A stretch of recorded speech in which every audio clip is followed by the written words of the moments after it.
तो Friday night SmackDown हो चुकी है खत्म और रोमन रेंस ने अपना वर्ड दे दिया है बैड ब्लड पेपर-व्यू के लिए कोडी रोड्स को। लेकिन इसके ऊपर केविन ओवेंस का क्या कहना है? क्यों आखिर केविन ओवेंस ने इतनी मदद करी कोडी रोड्स की, जब एट द एंड कोडी को रोमन के साथ ही टीम अप करना था? ये और बहुत कुछ हुआ आज की स्मैकडाउन में गाइस। वीडियो को एंड तक देखते रहे। मैं हूं आयुष और आप देख रहे हैं रेसल इंडिया। भाई ये शो सीधा स्टार्ट होता है, ब्लड लाइन आती है बाहर और सिर्फ एक लौती ऐसी ग्रुप है जो कुछ भी कर सकते हैं, बिकॉज जेकब फाटू सिक्योरिटी को पीट देते हैं, फिर भी भाई बिल्डिंग के अंदर घुस जाते हैं। तो अगर मैं जाऊं किसी बिल्डिंग में और सिक्योरिटी को मारने लग जाऊं, क्या मुझे उस बिल्डिंग में घुसने दिया जाएगा? बिल्कुल भी नहीं, बिकॉज मैं ब्लड लाइन का पार्ट नहीं हूं। लेकिन ये शो स्टार्ट होता है एक्चुअली में यूनाइटेड स्टेट्स चैंपियनशिप मैच से, जहां पे एलए नाइट अपना टाइटल डिफेंड कर रहे थे अगेंस्ट अंड्राडे। और ये जबकि काफी कमाल का रेसलिंग मैच देखने को मिला, एक मूव देखने को मिला जहां मिडिल रोप से टॉप रोप पे जाते हैं एलए नाइट और उसके बाद एक एल्बो ड्रॉप लगाते हैं। लेकिन यूजुअली जो उनका मूव रहता है भागते हुए सीधा टॉप रोप पे चढ़ो और सुप्लेक्स लगाओ। 2 बार आज उन्होंने ट्राई करा, दोनों बार वो बॉच हो गया, वो लगा नहीं पाए। लेकिन at the end BFT finisher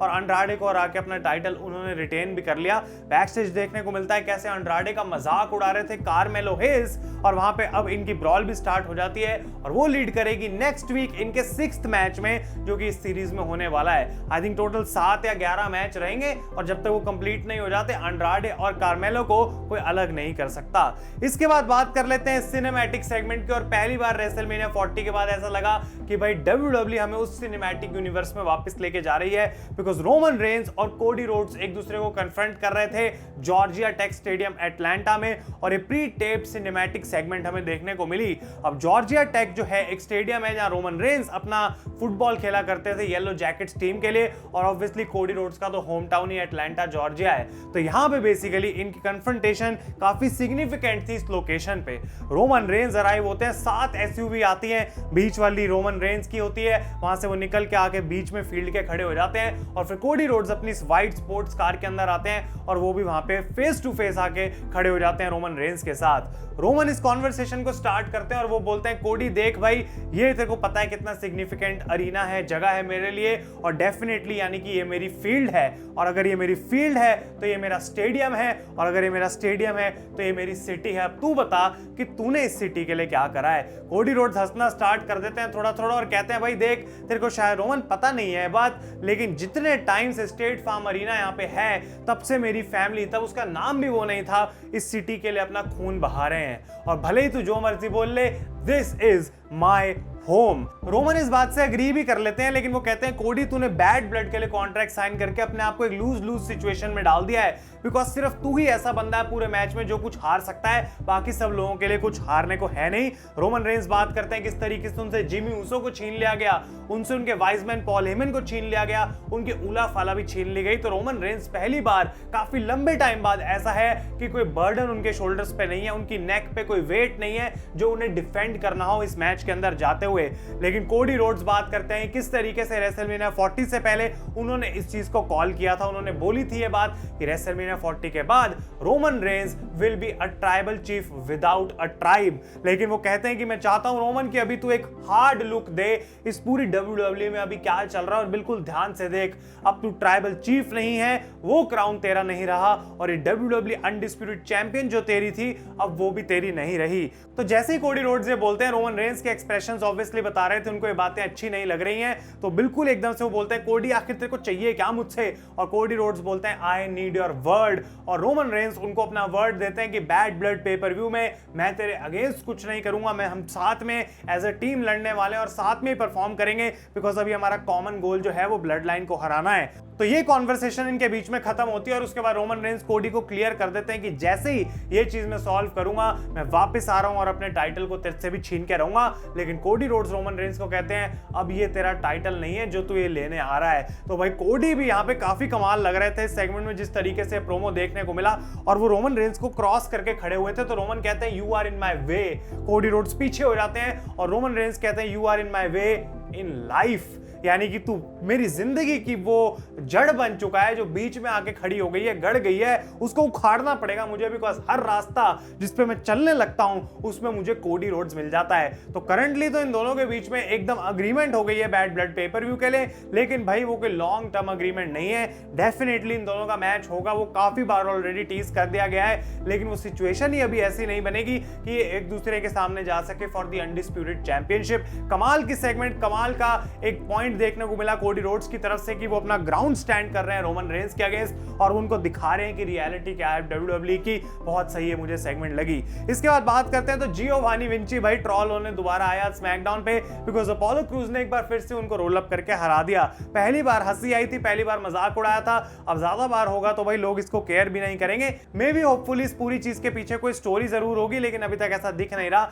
match के बाद जियोवानी विंची अटैक करते हैं अपोलो क्रूज को और उसी में आज उन्होंने अपनी खुशी ढूंढ ली। इसके बाद आते हैं रिंग में केविन ओवेंस, जो कि अपना ओपिनियन देना चाहते थे इस पूरी कोडी रोड्स वाली सिचुएशन पे, और जैसे ही वो ऑनेस्टली मैं क्या चाहता हूं, क्या सोच रहा हूं बोलने वाले थे, बाहर आ जाती है ब्लड लाइन और टामा टोंगा, जो कि एक ह्यूमन लैंग्वेज में ढंग से बात कर नहीं सकते, वो की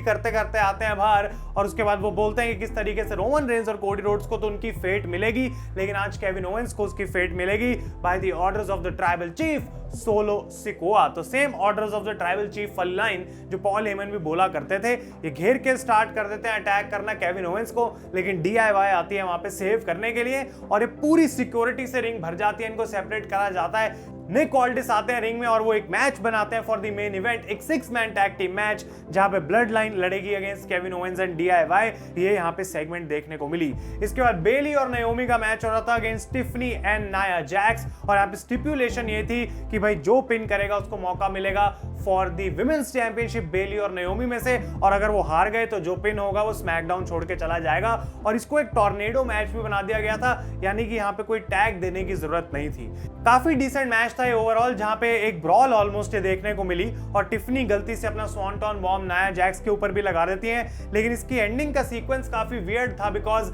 यहाँ पे नाया जैक्स से एक समोवन ड्रॉप लगाती हैं बेली के ऊपर और नाओमी उनको पिन करने के लिए आती हैं, लेकिन दोनों यहाँ पे पिन कर देते हैं नाया को सेम टाइम पे। तो निक ऑल्डिस ने जो इसके लिए सोल्यूशन निकाला वो यही है कि भाई एक triple threat match bad blood में देखने को मिलने वाला है। ऐसा लग रहा था लेकिन ऐसा है नहीं, बिकॉज नेक्स्ट वीक अब बेली और नाओमी लड़ने वाले हैं और उनका विनर लड़ेगा Nia Jax eight bad blood पे पर व्यू। तो देखना इंटरेस्टिंग रहेगा। मे बी अभी भी ट्रिपल थ्रेट हो सकता है, लेकिन अभी उसकी इंडिकेशन एग्जैक्टली निक ऑल्डिस ने दी नहीं है। और इसके बाद चेल्सी ग्रीन कचरा इकट्ठा कर रही होती है, कचरा साफ कर रही होती है और एक मैनिक्विन के ऊपर वो मीचिन का जो है चेहरा लगा के उसको पीट रही होती है, बिकॉज वो प्रिपेयर कर रही है अपने डंपस्टर मैच के लिए अगेंस्ट मीचिन, जो कि 2 हफ्ते में होने वाला है नेशविल में। और ये तो चलो ठीक है, लेकिन माइकल कोल को क्या हो गया था भाई यहाँ पे, बिकॉज वो इतना उछल रहे थे, कोरी ग्रेव्स भी हैरान थे भाई माइकल कोल को किसने यहाँ पे दारू पिला दी, वीड सुंघवा दी, कुछ तो करा है माइकल कोल को, कुछ तो भूत चढ़ गया कि वो इतना ज्यादा एक्टिवेट हो गए थे एकदम से यहाँ पे। तो भाई यहाँ पे माइकल कोल की एक्साइटमेंट बहुत थी, क्योंकि वो चेल्सी ग्रीन को देखना चाहते हैं उस डंपस्टर में, उस कचरे के ढेर में, ताकि मीचिन जो है अपना बदला चेल्सी ग्रीन से ले सके। लेकिन फाइनली शो का मेन इवेंट था, लेकिन मैच से पहले बैकस्टेज ब्लड लाइन अटैक कर देती है DIY को और उनकी जगह लेने के लिए आ जाते हैं स्ट्रीट प्रॉफिट्स। और ये 6 मैन टैग टीम मैच एक काफी कमाल का मैच हुआ और जब भी कोई विनर आने वाला था यहाँ पे वो टैग ब्रेक हो रहा था, रूल्स टूट रहे थे और रेफरी इतना पागल हो गया था इस पॉइंट पे, इतना दुखी हो चुका था इन दोनों टीमों से कि भाई उसने मैच को कॉल ऑफ कर दिया। तो रेफरी स्टॉपेज से यहाँ पे कोई हमें विनर तो देखने को नहीं मिला, लेकिन मैच के बाद ब्रॉल कंटिन्यू होती है, DIY भी वापस आते हैं, ब्लड लाइन यहाँ पे ऑन टॉप थी और वो केविन ओवेंस को काफी बार कोशिश कर रहे थे ट्रिपल पावर बॉम्ब लगाने के लिए थ्रू द अनाउंसर्स टेबल, लेकिन बार बार उनको बचाया जा रहा था। और केविन ओवेंस के पास दोस्तों की कोई कमी नहीं है, पहले स्ट्रीट प्रॉफिट्स फिर DIY और फाइनली आते हैं कोडी रोड्स एक स्टील चेयर लेके और ब्लड लाइन को फाइनली वो क्लियर भी करते हैं। लेकिन जब कोडी रोड्स ब्लड लाइन की तरफ देख रहे थे, पीछे खड़े थे केविन ओवेंस अपने हाथ में स्टील चेयर लेके, और एक बार को तो उनके दिमाग में बात आई होगी कि क्या मुझे कोडी को अब अटैक करना चाहिए या फिर नहीं, और वहां पे उन्होंने जबकि कुछ करा नहीं, डेफिनेटली उसकी हमें आज थोड़ा सा हिंट दिया गया है। कोडी रोड्स गले लगते हैं केविन ओवेंस को, चेयर वो नीचे फेंक देते हैं और इस तरीके से स्मैकडाउन हो जाती है खत्म। तो सोलो सिकोआ और रोमन रेंस आज ऑफिशियली शो पे नहीं थे, लेकिन कमाल की मुझे स्मैकडाउन लगी। और फाइनली बैड ब्लड का जो मैच है उसके अंदर थोड़ा एसेंस WWE ने डाला, ताकि हम सिर्फ ये नहीं बोल रहे कि कोडी यहाँ पे कर क्या रहा है, अब ऐसा लग रहा है कि रोमन और कोडी की जो पर्सनल स्टोरी है वो भी इस मैच के अंदर जा रही है, भले ही ये एक टैग टीम मैच हो। तो गाइस आप लोग अपने ओपिनियंस बताएं मुझे नीचे कमेंट्स में, और अगर रिव्यू आपको अच्छा लगा तो डेफिनेटली लाइक करें। तब तक के लिए thank you so much for watching. मैं हूं आयुष और आप देख रहे हैं रेसल इंडिया।